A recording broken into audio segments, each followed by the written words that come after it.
नमस्कार विद्यार्थियों, आपका स्वागत है आपके अपने वेदिका क्लासेस के यूट्यूब चैनल में। आज हम लेके आए हैं इलेक्ट्रीशियन के लिए जो निमी का असाइनमेंट आया है उसका सॉल्यूशन। जैसे 1 बाय 1 क्वेश्चन सॉल्व करेंगे और उन क्वेश्चन का सॉल्यूशन अपन देखेंगे। ठीक है, ये अपने पहले पार्ट से संबंधित क्वेश्चन है। जैसे अपना पहला क्वेश्चन इस प्रकार से है कि इस सुरक्षा चिन्ह को क्या नाम से जाना जाता है। जैसे अपन को पता है ये जो सुरक्षा चिन्ह है मेडिकल से संबंधित है, तो आपको पता होना चाहिए ये चेतावनी से है या आवश्यक चिन्ह है या निषेधात्मक है या सूचनात्मक है। तो अपन को पता है ये जो मेडिकल का सिंबल है ये अपना आएगा सूचनात्मक चिन्ह के अंदर। ऑप्शन नंबर डी इसका राइट आंसर होगा विद्यार्थियों। इसी क्वेश्चन के साथ अपन देखें तो अपने सुरक्षा चिन्ह कितने प्रकार के होते हैं? 3 प्रकार के सुरक्षा चिन्ह होते हैं। चेतावनी है, आवश्यक है, निषेधात्मक है, सूचनात्मक है। तो निषेधात्मक के अंदर कौन सा आएगा? यानी जिसे बिल्कुल ही मनाही होती है। आवश्यक के अंदर यानी आप किसी भी काम पे जाएंगे तो ये आपको बनाना जरूरी होगा। और चेतावनी के अंदर यानी कोई भी काम करने से पहले ये आपको चेतावनी देगा। इससे संबंधित क्वेश्चन ये आपके हो गए। ठीक है, दूसरा क्वेश्चन अपना देखें तो ये अपना है कि अग्नि का समन क्या है? अग्नि का समन क्या है? यानी अग्नि में ईंधन मिलाना, अग्नि से ईंधन अलग करना, जल का उपयोग करके तापमान कम करना या अग्नि को ऑक्सीजन आपूर्ति से अलग करना। अग्नि का समन करना, समन करना यानी नष्ट करना या समाप्त करना। तो आपको पता है ईंधन मिलाएंगे तो आग बढ़ेगी। अग्नि से ईंधन अलग करना, जल का उपयोग करके तापमान कम करना, ये भी इसमें नहीं आया। तो अग्नि को ऑक्सीजन की आपूर्ति से अलग करना ही क्या कहलाता है? अग्नि का समन कहलाता है। ऑप्शन नंबर डी इसका राइट आंसर होगा। क्वेश्चन नंबर तीसरा इस प्रकार से है कि निम्न में से भौतिक हानि क्या है? यानी जो भौतिक, आपको पता है 2 प्रकार से, जैसे आप यहाँ से पूछा गया अभी भौतिक हानियाँ कौन सी होती है? जैसे धूम्रपान है, कंपन है या शरण है या रेडियो सक्रियता है। तो ऑप्शन नंबर बी इसका राइट आंसर होगा। कंपनता भौतिक हानि के अंदर काउंट की जाती है। क्वेश्चन नंबर 4 अपना कुछ इस प्रकार से है कि निम्न में से अग्नि रोधक का उपयोग का सही क्रम है। यानी जो अग्निशामक यंत्र होते हैं उनका सही क्रम क्या होगा? यानी जैसे आप कोई भी सिलेंडर लेते हो आग बुझाने के लिए, ए टाइप का, बी टाइप का, उसमें आप सबसे पहले क्या करोगे? खींचना, निशान लगाना, दबाना, घुमाना, या खींचना, निशान लगाना, घुमाना, दबाना, धकेलना, व्यवस्थित करना, दबाना या घुमाना, या धकेलना, व्यवस्थित करना, घुमाना या अनुक्रम। यानी आपको पता है जैसे कोई भी अपन अग्निशामक के अंदर ए टाइप बी टाइप का सिलेंडर लेते हैं तो सबसे पहले उसकी नॉब होती है जिसको अपन उसको खींचेंगे लॉक को, फिर अपन निशान लगाएंगे जहाँ पे अपन को आग को बुझाना होगा, फिर उसे दबाएंगे और फिर अपन उसके हैंडल को घुमाएंगे ताकि वह आग को बुझा दे। ऑप्शन नंबर ए इसका राइट आंसर होगा। क्वेश्चन नंबर 5 अपना इस प्रकार से रहेगा कि 5S संकल्पना में निम्न में से कौन सा चरण स्टैंडर्डाइजेशन को इंगित करता है? तो आपको पता है 5S में 5S होते हैं, तो उनमें प्रथम चरण, द्वितीय चरण, तृतीय चरण या चतुर्थ चरण। ठीक है, तो इसमें जो स्टैंडर्डाइजेशन होगा वो अपना होगा चतुर्थ चरण के अंदर काउंट किया जाएगा। क्वेश्चन नंबर 6 अपना इस प्रकार से है कि कौन से प्लायर का प्रयोग तार के हुक और लूप बनाने के लिए किया जाता है? यानी तार का आगे से हुक बनाना है, लूप बनाना है, यानी आगे से उसको गोल करना है, राउंड। तो फ्लैट नोज का, लॉन्ग नोज का, राउंड नोज का या डायगोनल कटिंग प्लायर का। फ्लैट नोज, लॉन्ग नोज और राउंड नोज। यानी आपको लूप बनाना है तो अपन राउंड नोज प्लायर का प्रयोग करेंगे। ऑप्शन नंबर सी इसका राइट आंसर होगा विद्यार्थियों। क्वेश्चन नंबर 7 अपना है कि पिंसर का क्या उपयोग होता है? जैसे पिंसर एक तरीके से क्या है, प्लायर ये होता है अपना। तो देखो उसका क्या प्रयोग होगा? फ्लेक्सिबल वायर को ट्विस्ट करना, छोटे व्यास के तार को काटना, लकड़ी में से पिन या कील निकालना, या छोटी वस्तुएं पकड़ना या जहाँ अंगुली ना पहुंच सके वहां तक उससे पहुंचना। तो जो अपना पिंसर होता है उसका कार्य होता है कि लकड़ी में से कील निकालना। ठीक है, ऑप्शन नंबर सी इसका राइट आंसर होगा। क्वेश्चन नंबर 8 अपना कुछ इस प्रकार से है विद्यार्थियों कि इस सुरक्षा चिन्ह का क्या नाम है? यानी ये जो सड़क सुरक्षा चिन्ह है ये कौन सा है? तो अपन ने पता है 4 प्रकार के चिन्ह होते हैं अपने, आवश्यक है, सूचनात्मक है, शिक्षात्मक है या निषेधात्मक है। तो ये अपना होगा आवश्यकतात्मक चिन्ह, यानी आवश्यक चिन्ह होगा। ये जो सड़क सुरक्षा का चिन्ह है ये अपने आवश्यक चिन्हों से संबंधित है। क्वेश्चन नंबर 9 अपना इस प्रकार से है कि मूल श्रेणी में सचेतक चिन्ह के पश्च भाग का कलर कैसा होता है? ठीक है, यानी मूल श्रेणी में सचेतक का मतलब हो गया वार्निंग साइन जो होता है उसका पश्च भाग, यानी उसकी जो पृष्ठभूमि होती है पीछे की, उसका कलर कैसा होगा, नीला होगा, श्वेत होगा, पीला होगा या हरा होगा। तो अपन को पता है भी नीला, श्वेत, हरा, पीला, तो अपना जो सचेतक होता है या जो वार्निंग सिंबल होते हैं उनका पृष्ठभूमि का कलर होता है पीला, और दिखने में ये कैसे होते हैं, त्रिभुजाकार। जैसे कि अपन को पता है अभी जो सुरक्षा चिन्ह है वो 4 प्रकार के होते हैं, ठीक है विद्यार्थियों, उनमें उनका आकार भी अलग अलग होता है, जैसे आयताकार है, वर्गाकार है, या वृत्ताकार है, या फिर त्रिभुजाकार है। तो इनमें प्रत्येक की पृष्ठभूमि का कलर भी अलग अलग होता है, और उसके अंदर जो साइन होता है वो भी अलग होगा, किसी में क्रॉस लाइन लगी हुई होती है, किसी में क्रॉस लाइन नहीं लगी हुई होती है। तो ये सब चीज़ें भी आप साथ में याद करके चले, ताकि अपने इससे संबंधित जो भी क्वेश्चन होंगे वो क्लियर हो जाएंगे। क्वेश्चन नंबर 10 अपना कुछ इस प्रकार से है कि विद्युत उपकरण में लगी आग हेतु कौन सा अग्निशामक यंत्र प्रयोग किया जाएगा। यानी जो इलेक्ट्रिकल इंस्ट्रूमेंट होते हैं उनमें अगर कोई आग लगी है तो उसको बुझाने के लिए आप कौन सा प्रयोग करोगे, हेलोन प्रकार का, झाग का, गैस का, या संग्रहित दाब प्रकार का। तो इसमें ऑप्शन नंबर ए अपना राइट होगा, हेलोन प्रकार का अग्निशामक यंत्र प्रयोग किया जाएगा। क्वेश्चन नंबर 11 अपना कुछ इस प्रकार से है कि अपशिष्ट निपटान विधि कौन सी है जो गर्मी पैदा करती है। ठीक है, यानी अपशिष्ट यानी जो अपने अनावश्यक सामग्री होती है उसको निपटाना है। ठीक है, निपटाने की कौन सी विधि जिससे गर्मी पैदा होगी, पुनर्चक्रण है, खाद डालना है, भस्मीकरण या अपशिष्ट संघनन है। तो ऑप्शन नंबर सी भस्मीकरण, यानी उसे जलाएंगे। मिट्टी जब आपको पता है अपशिष्ट को जलाते हैं तो राख में परिवर्तित होती है भस्म के अंदर, तो ये विधि कहलाती है भस्मीकरण। तो ऑप्शन नंबर सी इसका राइट आंसर होगा। क्वेश्चन नंबर 12 अपना इस प्रकार से है कि धुएं से सुरक्षा के लिए किसी व्यक्तिगत सुरक्षा उपकरण का प्रयोग किया जाता है। यानी व्यक्तिगत सुरक्षा यानी पीपीई किट जो होती है, पर्सनल प्रोटेक्टिव इक्विपमेंट। तो अपन को पता है अभी धुएं से सुरक्षा करनी है तो धुआं सबसे ज़्यादा अपने जो फेफड़े होते हैं या जो श्वसन तंत्र है उसको नुकसान पहुंचाता है। तो यहाँ पे ऑप्शन नंबर जैसे डी दे रखा है, नाक का कवच, ये आपके होना जरूरी है। तो इसी क्वेश्चन के साथ अपन सारे जो पीपी किट होती है ना, जैसे इस यहाँ पे देखो पीपी आ रखी है, तो पीपी की फुल फॉर्म होगी पर्सनल प्रोटेक्टिव इक्विपमेंट। ठीक है विद्यार्थियों, और जितने भी पीपी किट होते हैं, जैसे सर के लिए कैप होती है, आंखों के लिए चश्मा होता है, नाक के लिए नाक का कवच हो गया, मुंह के लिए मुंह का कवच हो गया, ठीक है, एप्रेन हो गया, चश्मा हो गया, ठीक है, अत्यधिक ध्वनि होती है वहाँ पे, अगर वॉइस ज़्यादा नॉइस ज़्यादा है तो वहाँ पे अपन उसका कान का जो कवच होता है इन सब का यूज़ करते हैं। ये सभी इंस्ट्रूमेंट पीपी किट के अंदर काउंट किए जाते हैं अपने।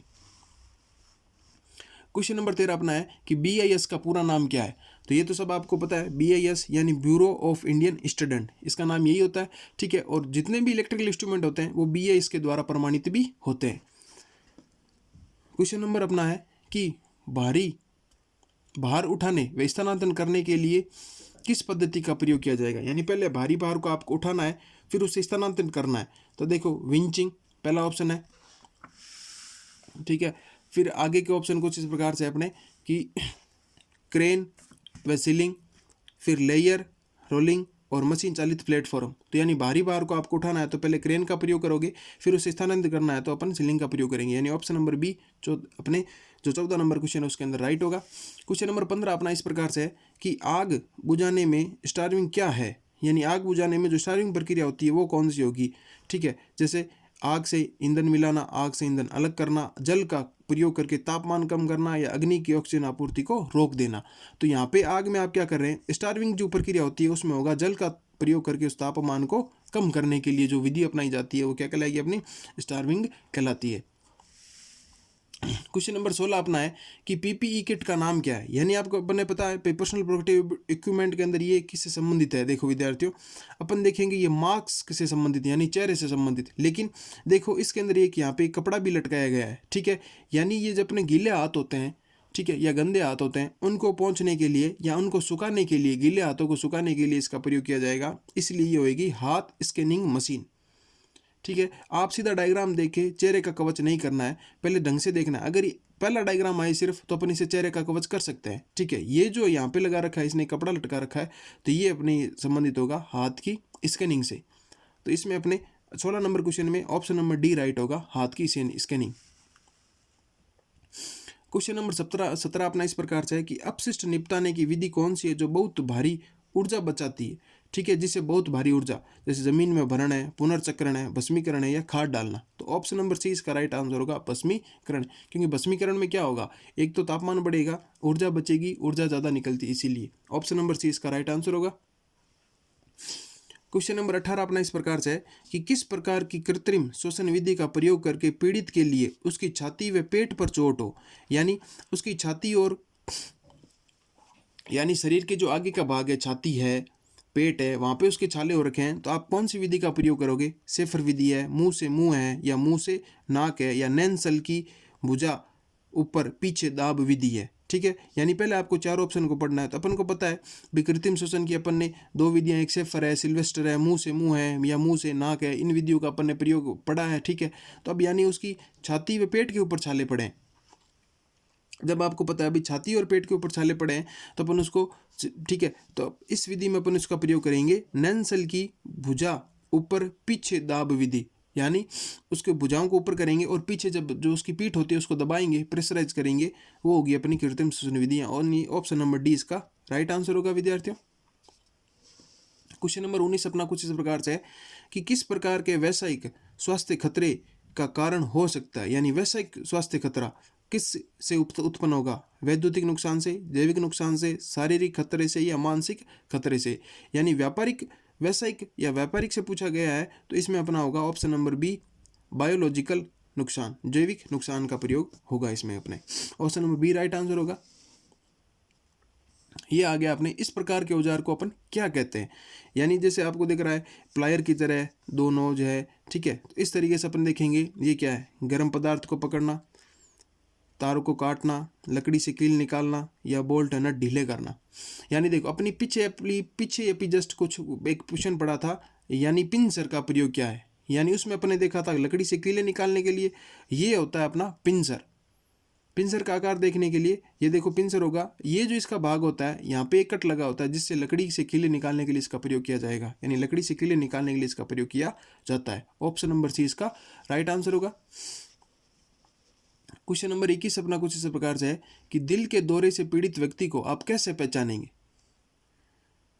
ठीक है विद्यार्थियों, अगर किसी व्यक्ति को दिल का दौरा पड़ा है और उसकी स्थिति वह बेहोश हो गया है तो अपन उसको कैसे पहचानेंगे? यानी उसकी रीढ़ की हड्डी में दर्द होगा, या मुंह पूरी तरह बंद हो जाएगा, पेट में अधिक सूजन होगी, या होठों के चारों ओर नीला कलर हो जाएगा। यानी अगर किसी व्यक्ति को दिल का दौरा पड़ता है यानी उसके शरीर में ऑक्सीजन की कमी हो जाएगी। ऑक्सीजन की कमी होने के कारण क्या होगा, उसके होठों के चारों ओर का कलर क्या हो जाएगा, नीला हो जाएगा। तो इसका आंसर तो होगा अपना डी, रीढ़ की हड्डी में दर्द होना ये नहीं है, मुंह पूरी तरह बंद हो जाना, तो इसे अपन कह सकते हैं जैसे एक प्रकार से वो होता है कि दांत का चिपक जाना जो होती है वो होगा इस कंडीशन में। पेट में अधिक सूजन होना ये भी इसमें, ये यानी झटका और लगे, या अनावश्यक खाना खाने की वजह से भी ये हो सकता है। लेकिन यहाँ पे पीड़ित को दिल का दौरा है तो इसमें ऑप्शन नंबर डी राइट होगा, यानी उसका जो होठ होगा उसके चारों ओर का कलर हो जाएगा अपना नीले कलर सा।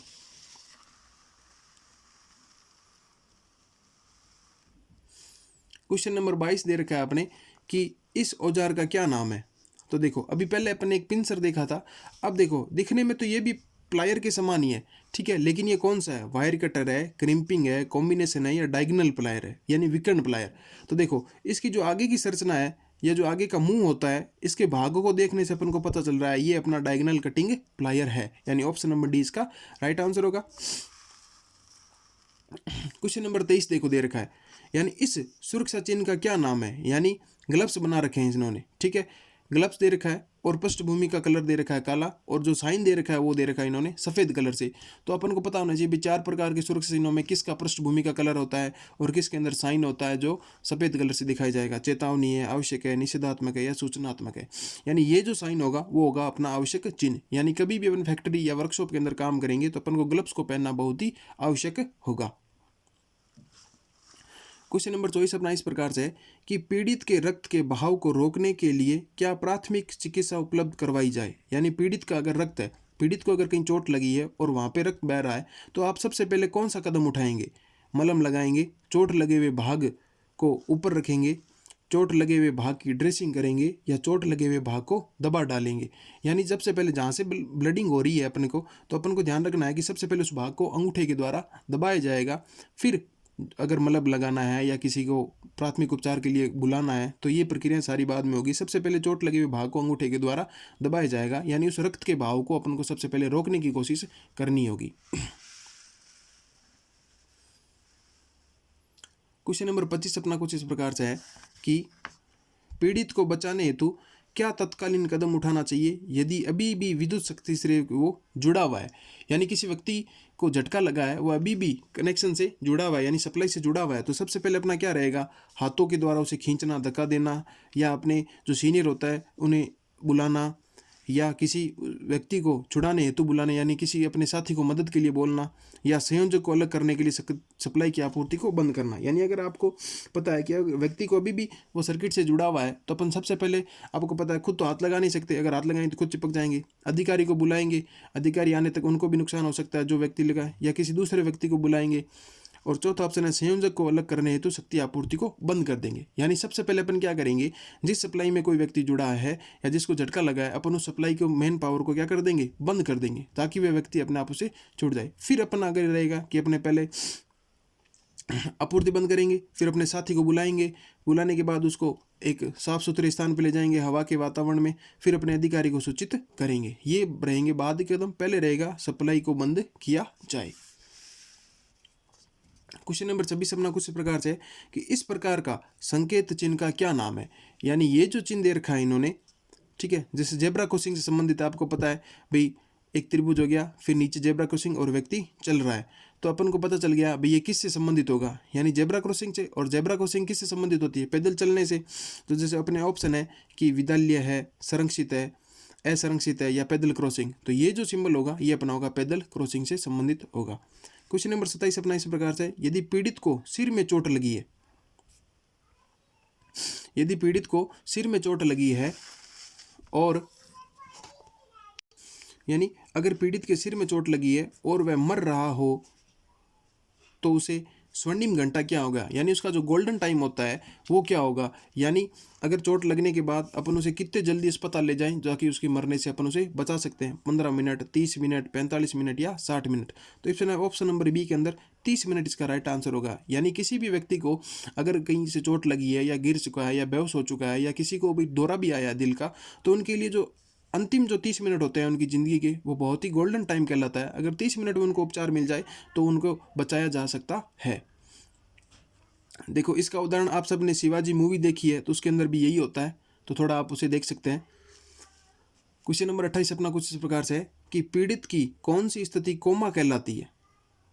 ठीक है विद्यार्थियों, कोमा यानी व्यक्ति क्या हो जाएगा, जिंदा तो रहेगा लेकिन आपकी किसी बात का जवाब नहीं देगा, ना कुछ काम करता है, सिर्फ क्या रहेगा, नींद के अंदर रहता है। तो कोमा की स्थिति पूछा है, यानी बेहोश रहना पर बुलाने पर उतरने देना, होश में रहने पर बुलाने पर उतरने देना, सांस लेने पर बुलाने पर उतरने देना, या पूरी तरह संवेदनहीन होकर लेटे रहना, वे बुलाने पर उतर भी न देना। तो अपने यानी कोमा से बात हो रही है, तो कोमा में व्यक्ति क्या होता है, पूरी तरह संवेदनहीन होकर लेट जाता है, वह बुलाने पर भी कोई उत्तर नहीं देता। तो ये स्थिति कहलाती है अपनी कोमा की। इस तरीके से विद्यार्थियों आज अपन ने जो नियमित असाइनमेंट का फर्स्ट पार्ट था उसमें 28 क्वेश्चन थे अपन ने सोल्व किए हैं। विद्यार्थियों अगर वीडियो आपको अच्छा लगे तो लाइक शेयर जरूर करें। अगर आप चैनल पे नए हैं तो चैनल को सब्सक्राइब करना ना भूलें। अंतिम रूप में आपको बता दूं, जैसा कि आप सभी को पता है कि इलेक्शन ITI के लिए फर्स्ट ईयर के एग्जाम की तिथि की घोषणा हो चुकी है, तो ये जो नियमित असाइनमेंट है उसके लिए बहुत ही महत्वपूर्ण है। ठीक है, तो आप भी पढ़ें और अपने साथियों के साथ भी शेयर करें, और इसी तरह की वीडियो को देखने के लिए चैनल को सब्सक्राइब करें और जो बेल का बटन है उसे भी दबाएं।